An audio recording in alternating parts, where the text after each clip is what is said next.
black people are not the original inhabitants of South Africa, which, in fact, they're realizing that now.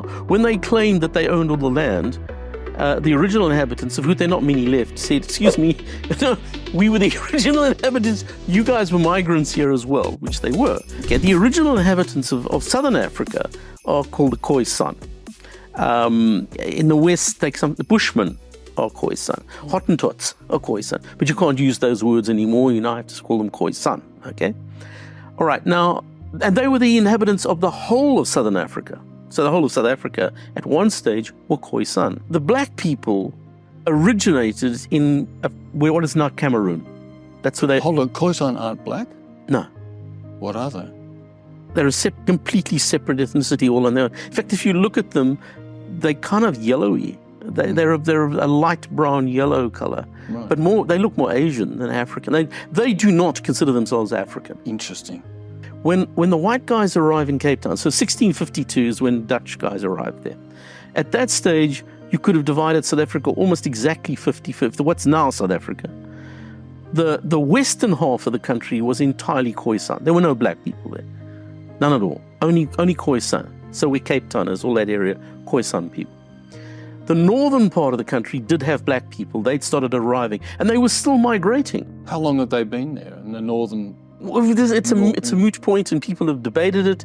It would seem that black people had probably started arriving in the northern parts of South Africa maybe 1,000 years, something like that, about 1,000 years before whites got there, right up in the north, okay? And they've been slowly moving south because it's an empty space. I mean, one of the things about Africa is it's very empty. Up until the 1950s, Africa was very empty. It's the population exploded because white colonists, the naughty white colonists, put hospitals there, and there's been this huge population explosion since the 1950s. But Africa was really very empty up until then.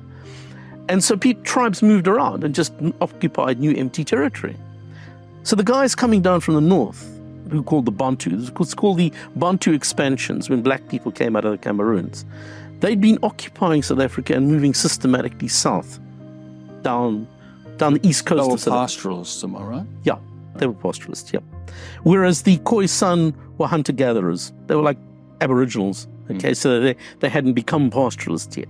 The black guys are migrating down from the north and settling, doing exactly what white guys are doing. So white guys, the Dutch guys from Cape Town, were settling by moving westwards, eastwards. So the white guys are moving from Cape Town eastwards, and the black guys are moving down from the north.